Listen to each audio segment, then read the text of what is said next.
Go on, Tom.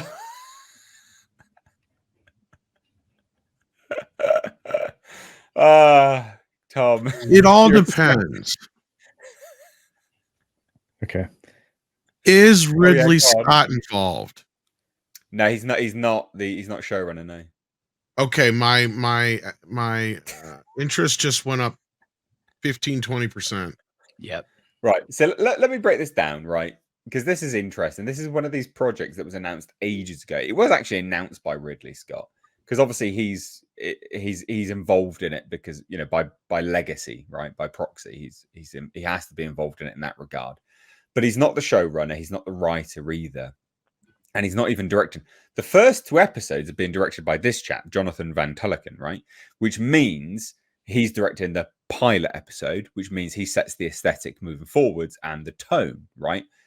Which is a great thing, right? That's like Ridley Scott is literally nowhere to be found in any of this right now. That's good. That's really, really good. Story, narrative, etc. That's great. One of the executive producers on this as well is the writer of Blade Runner 2049. And I would imagine, because he's not writing on this, he's not doing anything else, his name is on it. That's a legacy production credit.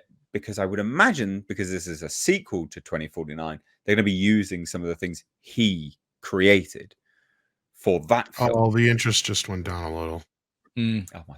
All right, fine. Well, anyway, here you go. Here's the news. The other good thing about this, just to lay a bit more history here, is this is one of these projects that was announced for Amazon Prime around the same time that they started to announce the Event Horizon TV series as well. Event Horizon TV series, we never heard anything else about at all. And this was one of those ones which we didn't hear much about either, but now it's moving forwards, which gives me more hope for the Event Horizon sequel TV series to move forward as well. But that's a side quest of information. So basically, coming off directing and executive producing the first 2 episodes of FX's Shogun, which is supposedly amazing. I've liked everything I've seen about it. I've just not managed to watch it because I'm in the UK and I need to figure out how to watch this stuff. Jonathan Van Tulleken has been tapped to direct and executive produce the first 2 episodes of Blade Runner 2099. So Tulleken replaces Jeremy Podeswa, who had to dip out because the strike happened and then scheduling conflicts. That makes sense. That's fine.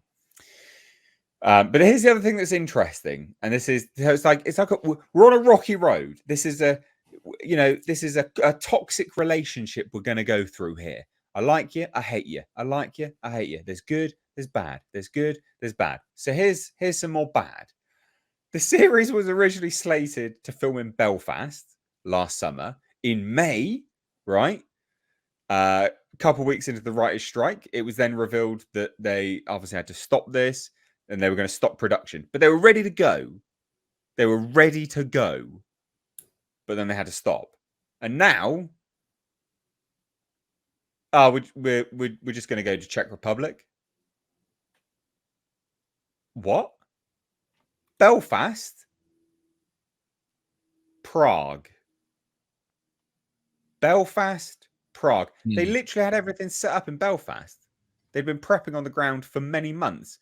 And then the strike happened. They were like, we're just going to go to Prague now instead. That's alarm bells, is it not? That's a bit weird. That's a very weird thing just to flop around. No one wants to chime in on that? No one else think that's weird? That's very strange.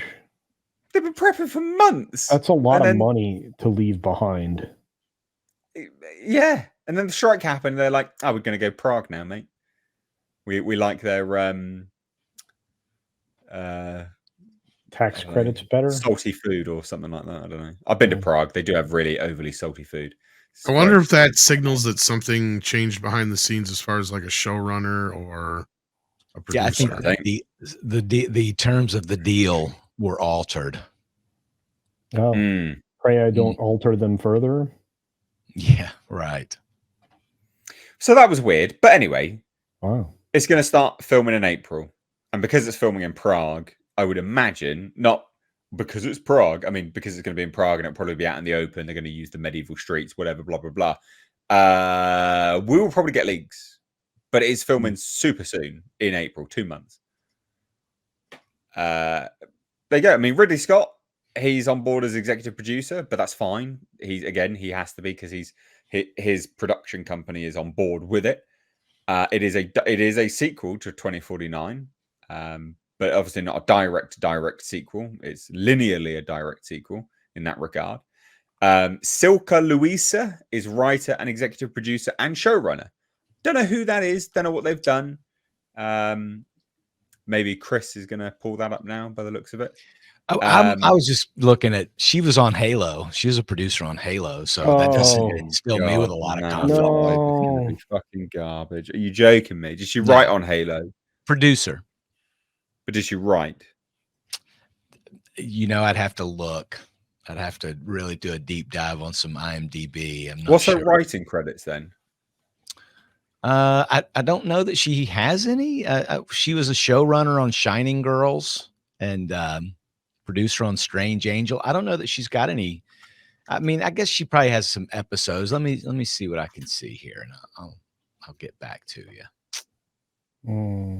Yeah, but the Halo, just the stink of Halo is enough for me to go, wow. No, she wrote on Halo as well. This is going to be garbage. Well, she did write. Yeah, one episode. And she's written an episode of To the Bone, which was a short. I'm sorry. She wrote something in 2016 called The Wilding, which was a TV movie.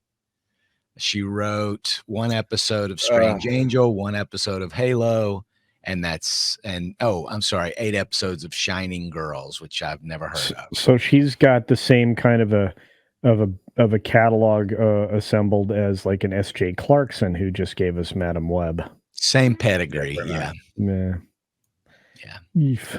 You know, and having Ridley Scott just as an executive producer, you sort of have to have him attached somehow with Blade Runner for the purist. And Blade Runner is one of my all-time favorite science fiction movies, and actually was not let down terribly by the last Blade Runner film, the sequel.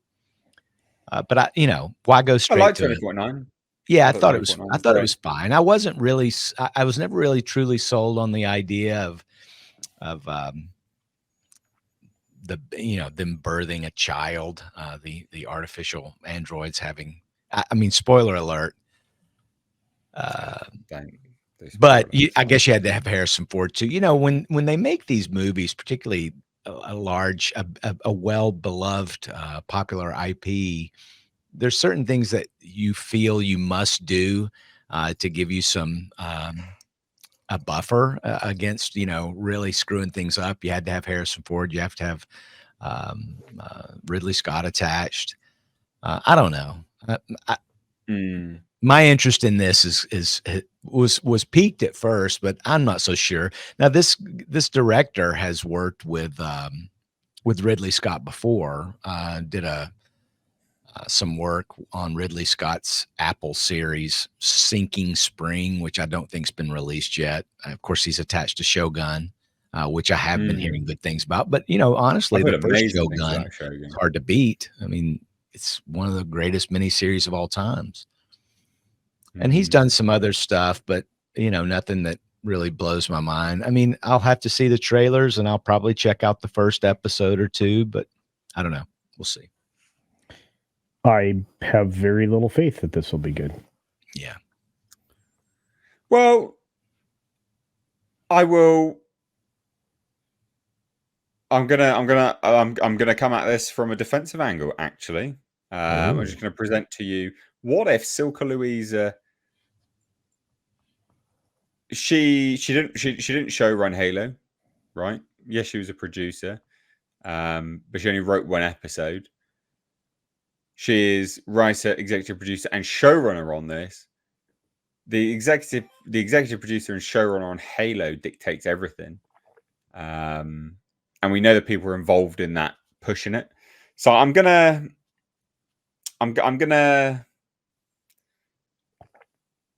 I mean, look, it's still going to be garbage. All right, I'm trying to be positive. You're going to go in with hope.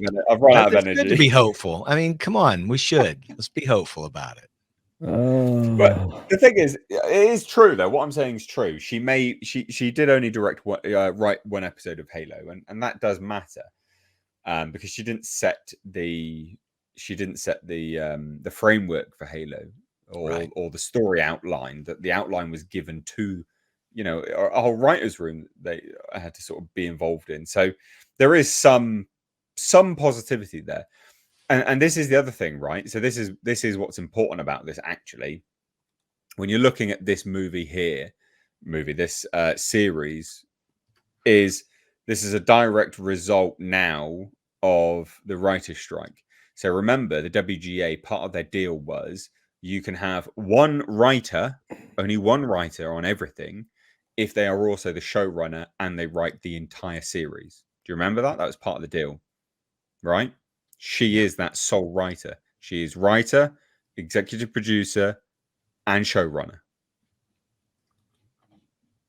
So that could be good, because part of the issue with all of the old stuff that's been out, well, I say old, but the more recent stuff that's been out there, is that they've had so many absolute garbage people in writers' rooms muddying everything. So she could have been a good part of Halo. And now we'll see her really shine in this, because she's the only writer. Yeah, I mean, I'd love to be hopeful. So far, they haven't screwed up the Blade Runner franchise yet. Even Alcon did a great series of comic books. I liked the animated Black Lotus stuff. As I said, I did enjoy 2049. But I got two words that if nothing so far has been a red flag for you, I have two words for you: Amazon Studios. Oh yeah, Amazon's bad. So But it's not. But they're not producing it. Oh, so okay. Yeah, this is that again. They're not producing it, right? So this is the thing, because their DEI requirements are for when they're doing it. This isn't them, right? It's Alcon Entertainment and Scott Free Productions. That doesn't make it massively any better, but it does remove the DEI stuff that recently came to light from Amazon's playbook of DEI. Yeah, well, as I said, Alcon has been a good shepherd of the property. We'll see. I'm there on the first episode, and we'll take it from there. I'd love to talk to you about it, after we've had an opportunity to watch it. Yeah. Any other thoughts, guys? Tom, you have not said much. I like turtles. Excellent. Wait, I'm going to use it anyway. I'm going to use it. Excellent. Tom, where are you at, bro?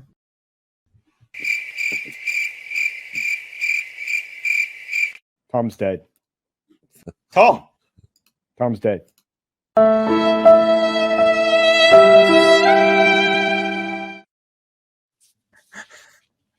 Tom left a note in the private chat. I think that might explain his whereabouts.